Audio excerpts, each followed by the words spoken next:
शाळेच्या वर्गात शिक्षक मुलांना शिकवत असतात आणि मुलं शिकत असतात. वर्गात घडणाऱ्या या प्रक्रियेमध्ये प्रश्न आणि उत्तर या दोन गोष्टींना फार महत्त्व आहे. पाठ्यपुस्तकात प्रश्न असतात, परीक्षेत प्रश्न विचारले जातात. सगळ्या प्रश्नांची अचूक उत्तरं लिहिता यावीत यासाठी तर शाळा महाविद्यालयं प्रयत्न करत असतात. पालकसुद्धा आपल्या मुलाला उत्तर अचूक लिहिता यावं यासाठीच प्रयत्न करत असतात. त्यामुळं विद्यार्थी जीवनात प्रश्न या गोष्टीला विशेष असं स्थान आहे.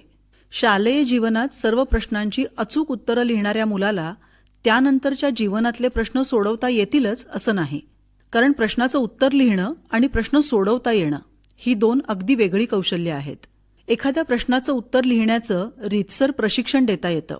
एखादं उदाहरण सोडवण्याच्या पायऱ्या, मुद्देसूद, उत्तर लिहिण्याची पद्धत घटवून घेता येते.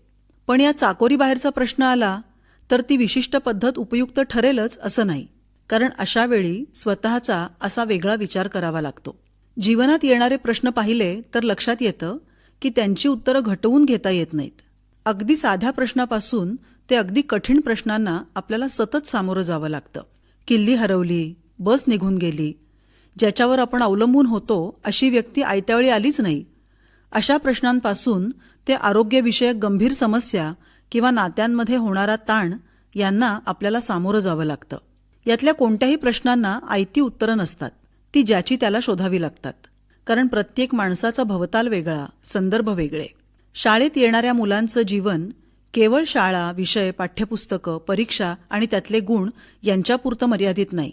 त्याच्या पलीकडचं कितीतरी व्यापक असं ते आहे. मुलांचं स्वतःचं असं एक विश्व आहे. आवडीनावडी आहेत, विचार करायची पद्धत आहे, आजूबाजूला घडणाऱ्या घटनांना प्रतिसाद देण्याची विशिष्ट अशी पद्धत आहे. या सगळ्यांची दखल घेणारं, त्यांना मुक्त वाव देणारे प्रश्न सोडवण्याची संधी जर मुलांना दिली तर त्याची उत्तरं घटवून घ्यावी लागणार नाहीत. मुलं स्वतःच उत्तरं मिळवतील. तयार उत्तरं लिहिण्यापेक्षा ही अधिक वरची पातळी आहे. अगदी लहान वयापासून असे प्रश्न तयार करता येतात. उदाहरणार्थ, पाठ्यपुस्तकात एखाद्या जिल्ह्याची किंवा तालुक्याची माहिती दिलेली असते. त्याची सुरुवात मुलांच्या परिसरापासून होऊ शकते. तुझ्या घराजवळ कोणकोणती दुकानं आहेत, तुझ्या घराजवळ कुठली झाडं आहेत, या प्रश्नापासून ते एखाद्या धोरणासंबंधी तुझं मत काय, समाजात तुला कोणती विषमता जाणवते, अशा प्रश्नांपर्यंत मुलांच्या वेगळेपणाची दखल घेता येते. शिवाय थोड्या मोठ्या मुलांसाठी अशा विषयांवर गटानं चर्चा करायची संधी देता येते. अशी चर्चा घरातही मुलांशी होऊ शकते. घरी पाहुणे येणार असतील तर कोणते पदार्थ करावेत, सुट्टीत कुठं जावं, इथपासून ते कुटुंबात काही मतभेद असले तर ते कसे हाताळावेत, अशा सर्व मुद्द्यांवर मुलांशी चर्चा होऊ शकते. अशावेळी मुलं जो प्रतिसाद देतील त्याचा आदर मात्र प्रौढांनी ठेवायला हवा. तुला काय समजतं, आम्ही खूप पावसाळे बघितलेत, अशा शब्दांऐवजी मुलाचं मत ऐकून घेण्याचा मोकळेपणा ठेवला तर मुलंही आत्मविश्वासानं, मोकळेपणानं व्यक्त होतील.